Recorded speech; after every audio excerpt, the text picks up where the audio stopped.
Kelompok pertama ini berupaya membangun pandangan filosofis dan keagamaan tersendiri sesuai dengan pendekatan yang digunakan. Pendekatan yang digunakan boleh jadi liberal, konservatif, rasional, mistikal, dan juga sebagainya.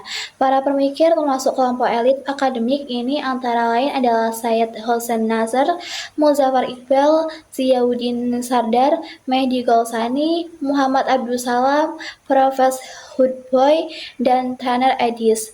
Berbeda dengan kelompok pertama, kelompok kedua adalah berasal dari para dai dan masyarakat umum. Mereka membahas tentang relasi sains modern dan Islam secara lebih luas seperti di sekolah, media, dan juga toko buku. Persoalan yang dibahas oleh kelompok ini adalah sebagai berbagai temuan ilmiah dan perkembangan teknologi seperti teori Big Bang, teori evolusi Darwin, cloning, dan sebagainya. Dalam konteks dimensi relasi sains dan modern dalam Islam, Gusam tampaknya secara jelas mengklasifikasikannya dengan dalam 3 dimensi yaitu sejarah, praktis, dan teoritis. Ketiga dimensi tersebut sama-sama penting dan saling terikat satu sama lain, sementara itu dalam konteks tipe kelompok yang tertarik dan terlibat dalam pembahasan sains modern dan Islam, ia hanya memiliki pada dua kelompok besar yaitu kelompok intelektual dan kelompok publik. Baik level akademik maupun publik tentu saja tidak terlepas dari perdebatan dan fakta historis tentang eksistensi dan peran sains di dalam Islam. Ketiga faktor tersebut boleh menjadi alasan meningkatnya daya tarik untuk mengkaji relasi sains dan Islam tidak hanya bagi akademisi dan praktisi di kalangan umat Islam itu sendiri, tapi juga bagi akademisi dan praktis secara umum.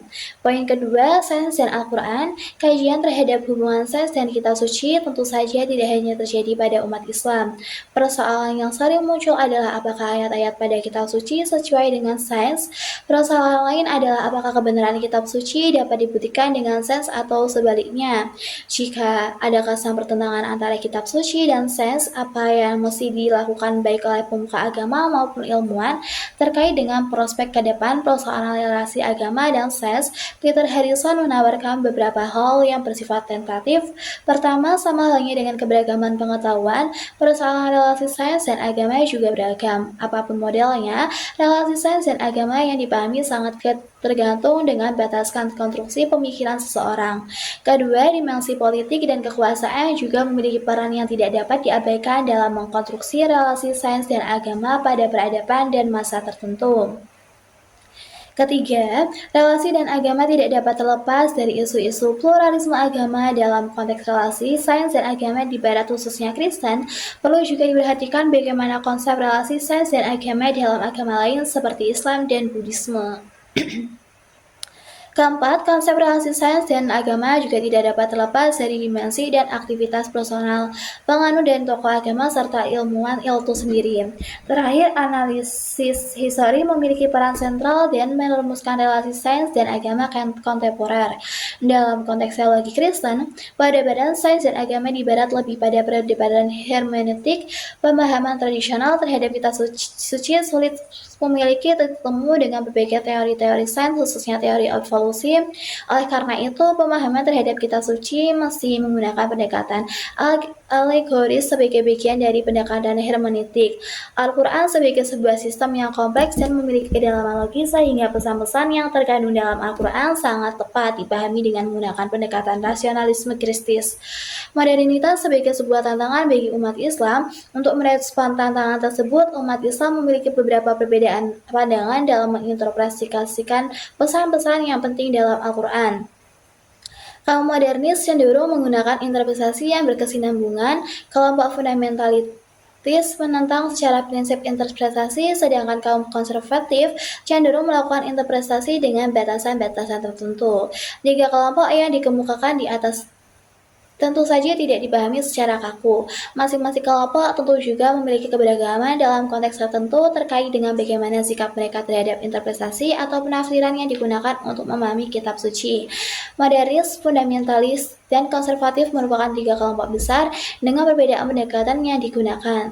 Tiga kelompok tersebut juga dapat dipakai dalam mengklasifikasi bagaimana pola pemikiran keislaman. Dalam konteks perdebatan kitab suci dan sains yang terjadi di barat awal abad modern, menurut Massimo Campanini, poin sebagai Dengan menganalisis pemikiran Galileo Galilei terdiri dari 4 poin sebagai kerangka pikir yang dipakai. Pertama, kitab suci tidak dapat digunakan untuk menjelaskan fenomena alam ataupun masalah-masalah ilmiah. Kedua, kitab suci perlu dipahami dengan menggunakan interpretasi yang bersifat alegoris. Ketiga, kitab suci secara eksklusif berkenaan dengan hal-hal teologis dan moral. Keempat, bahasa kitab suci sederhana atau bahkan sangat sederhana agar mudah dipahami oleh manusia umumnya. Kapan ini lebih melihat meski tidak ada bukti bahwa Galileo terpengaruh Ibn Rus, pemikiran Galileo ini ada kesamaan dari sisi sudut pandang metodologis dengan pemikiran Ibn Rus yang memisahkan kebenaran agama dengan kebenaran ilmiah. Tentu saja 4 poin utama tersebut tidak dapat begitu saja dihadapkan dengan pola relasi Al-Quran dan sains. Menurut Muzafir Iqbal, Al-Quran menggunakan kata al-ilm yang sepadan dengan science dalam bahasa Inggris. Al-ilm dalam Al-Quran tersebut menunjukkan semua jenis pengetahuan dan tidak hanya terkait dengan pengetahuan tentang alam. Pemahaman terhadap ilmu yang mencakup semua jenis pengetahuan bukan berarti tidak ada klasifikasi dan tingkatan pengetahuan. Semua jenis pengetahuan mempunyai kerangka epistemologis yang didasarkan pada konsep pengetahuan dalam Al-Quran. Bagi Ghassani, dalam perspektif Al-Quran, pengajian terhadap alam berarti mengaji ayat-ayat Allah. Oleh karena itu, kerangka kerja keilmuan dianggap sebagai bagian dari aktivitas keagamaan. Ia merumuskan beberapa karakteristik kerangka dengan perdebatan holistik yang didasarkan pada prinsip kesatuan alam dan pencipta. Kedua tujuan studi tentang alami adalah untuk mengiringkan manusia menuju Tuhan dan memahami sifat-sifat Tuhan. Ketiga studi fisika dan biologis merupakan sebagian aspek dari alam yang sangat luas dan bahkan yang lebih luas dan penting mengkaji dan memahami yang ada di balik alam melalui agama. Keempat, sains modern mengabaikan prinsip-prinsip teologis dari alam, padahal prinsip teologis tersebut banyak diingatkan dalam Al-Quran. Kelima, dalam pandangan Islam terhadap hierarki, pengetahuan dan moral reduksionisme sains hanya terbatas pada sains empiris. Keenam, ilmu-ilmu kemanusiaan memiliki peradaban fundamental dengan ilmu-ilmu kealaman.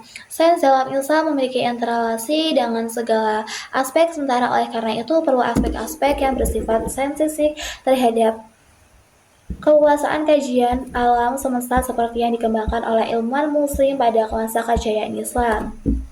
Keenam, karakteristik kerangka ilmiah dan pemikiran keislaman, ketuhanan, serta Al-Quran memiliki interrelasi yang jelas.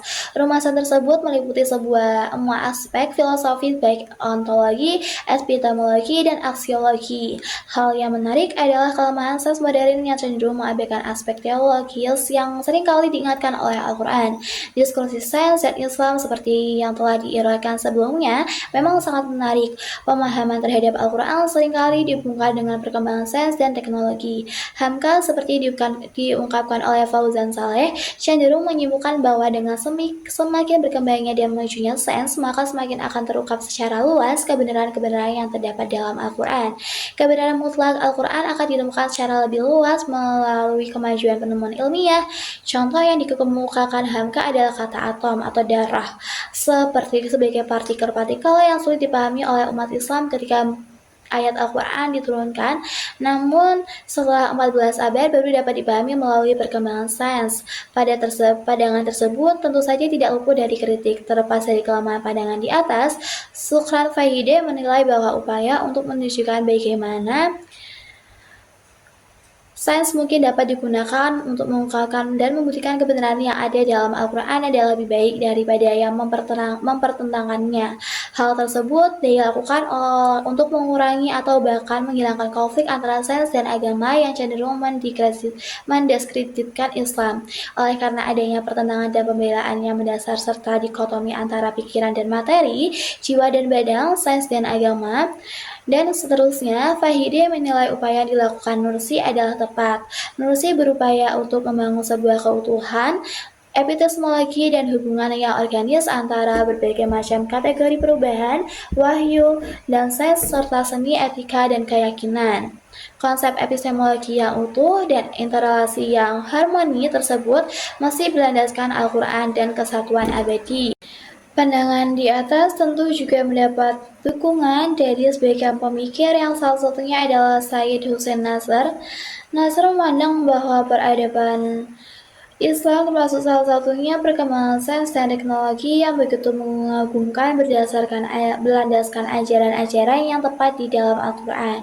Gesal sendiri sangat setuju dengan pandangan bahwa Al-Quran sebagai dasar pengembangan sains dan teknologi dalam Islam.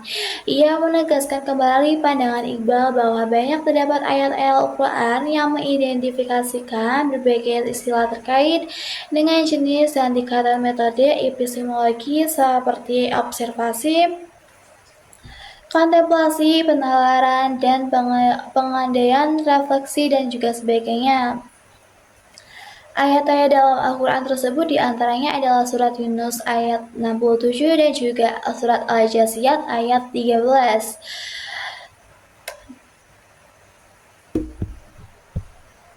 Di samping itu, Al-Quran juga mengisyaratkan adanya tingkatan pengetahuan yang berbeda yang digambarkan dengan istilah kepercayaan, keraguan pemikiran, pemahaman pandangan, pencerapan, dan sebagainya. Di antara ayat-ayat tersebut adalah Bismillahirrahmanirrahim. Fafahamnanaha Sulaiman wa kullan a'atayna hukman wa ilma fasakharna ma'a Dawud al-jibal yusabbihna wa tayr wa kunna fa'ilin kalau ta'lamuna ilmal yakin. Lebih jauh, menurut Gusam, Al-Quran sangat menekankan perlunya pembuktian seperti ayat berikut. Bismillahirrahmanirrahim. Wala taqfu ma laysa laka bih ilmun inna awal basara wal fu'ada qul ulaika kana anhum mas'ula wa idza qila lahum la tufsidu fi ardi qalu innama nahnu muslihun.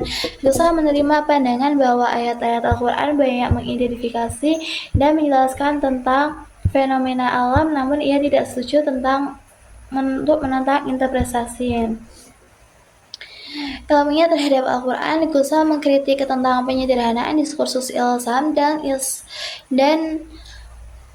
sains yang begitu kaya dan luas seolah-olah hanya terkait dengan mukjizat ilmiah Al-Quran.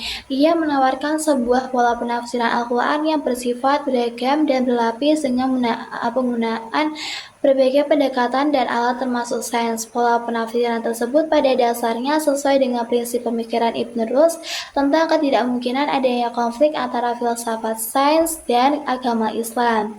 Ia mendukung pemikiran Nasr, Sachiko Murata, dan William C. Siddiq yang menempatkan posisi dan peran yang istimewa dan tertinggi terhadap Al-Quran. Gusam juga setuju dengan prinsip utama pemikiran tafsir Muhammad Sahrour yang mengkaji bentuk pembacaan teks Quran dengan perkembangan pemahaman isi teks.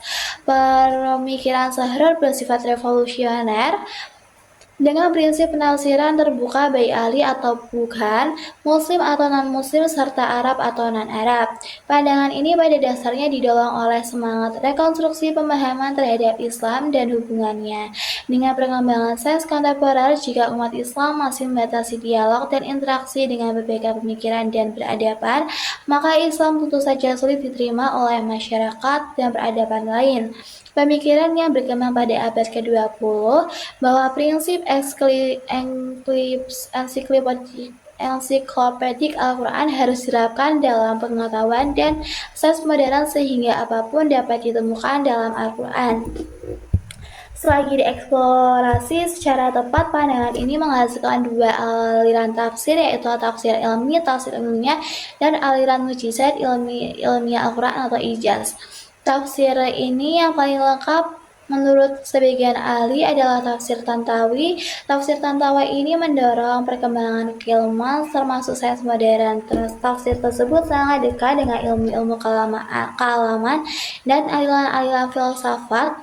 Hal yang menarik adalah banyak artikel dalam jurnal ilmiah barat yang menyatakan bahwa tafsir Tantawi ini mencoba mengekspresikan kesesuaian antara ayat-ayat Al-Quran dengan sains modern. Salah satu alasan mengapa Tantawi menulis tafsir ilmiah adalah karena ia berasumsi sebagian besar umat Islam tidak begitu tertarik dan memahami ilmu-ilmu kealaman dan ilmu-ilmu empiris lainnya. Oleh karena itu, ia menulis tafsir yang sesuai dengan kebutuhan dan juga kondisi umat Islam. Sekian dari saya, apabila ada salah-salah kata mohon dimaafkan. Saya pamit undur diri. Bye bye. Wassalamualaikum warahmatullahi wabarakatuh. Thank you for watching guys.